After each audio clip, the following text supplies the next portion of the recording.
My name is Dhanyashree Ramanathan, and I'm a junior at Interlake High School, and I live in Bellevue, Washington. In my research on Covenant Homeownership Program, I learned that Washington is trying to address the effects of redlining by helping first-time homebuyers from communities that were historically denied housing. Do you think that policies like these are effective in addressing the long term impacts of redlining? And what specific steps can the legislature take from both a targeted equity perspective and a market driven approach to ensure fair and equal homeownership opportunities for everyone? Another really wonderful question, and I love that you brought up the Covenant Homeownership Act.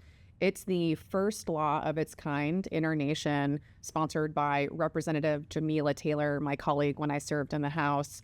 And what I would say about that is it's a brand new piece of legislation. It's cutting edge. It's really trying to address this issue of we know that the government had a direct role in its not only by redlining and the mortgage backing that we had and the prohibition on certain segments of our community of not being able to purchase those homes and getting insurance and mortgages, but also through the underlying zoning itself. Because once we saw redlining actually become outlawed, we saw cities systematically say, okay, well, we can't use this tool anymore to exclude people based on race. But now what we're going to do is exclude people based on income and opportunity by saying the vast majority of our cities are only allowed to build single family homes, which just coincidentally at the time was only affordable for primarily white families.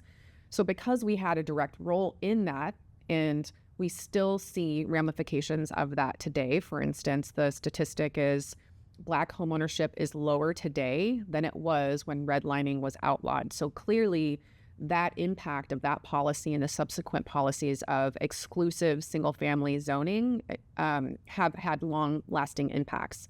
We know that families, if you grow up in a family where your parent owned a home, you're more likely to own a home. We know that your ability to build intergenerational wealth and pass that along to your children significantly increases if you have a home. And today, when you look at homeownership rates, white families have a much higher rate of homeownership than not only Black families, but a number of other family types.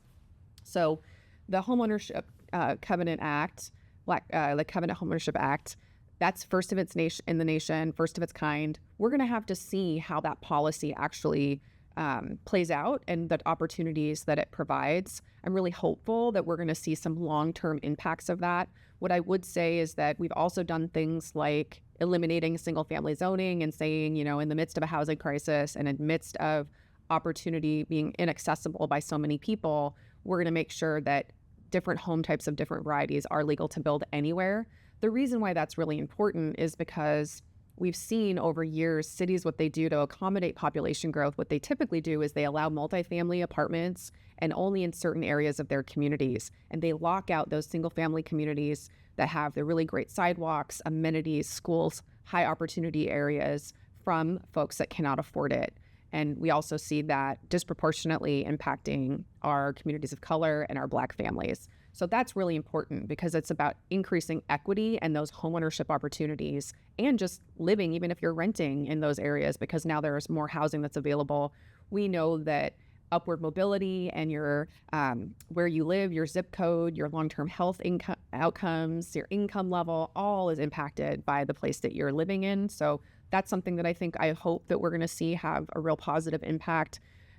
Looking at the Covenant Homeownership Act, I think that's an example of where we can go in the future to expand on those really targeted programs. But again, we have to get more research and we need to see the outcomes of that. For instance, we could invest more in that. There's also limited equity co-ops where you can liberalize zoning to allow for multifamily and then condoize them and allow for the community itself to purchase that land, buy that and own that co-op itself by the community members themselves. That's a great opportunity. We could invest in programs like that. So we have a lot more work to do, and I'm excited to continue it. Well, I felt like the Covenant Home Ownership Program, it is another program to allow people to get into homes when they may not be able to just with the regular banking requirements. So it did provide some opportunities for a certain subset of people. You know, my concern was how we were actually determining who qualified. And because we've had a number of ethnic groups throughout time that have been somewhat discriminated against and ostracized, and I think that was certainly wrong then, and it's always wrong to do that. But I do feel like, from my experience as a realtor years ago, there have been a number of programs that have allowed for people to get into home ownership, and I think to assume that the people haven't had that opportunity is a little bit short-sighted, because there've been times where we've had zero down and allow for anyone to get into a new home ownership. Now, with this Covenant Homeownership, what we're doing is actually saying that people that were prior to 1968. Now, that's quite a few years ago, and it seems like there've been should have been plenty of opportunities for people to make some accommodations for home ownership.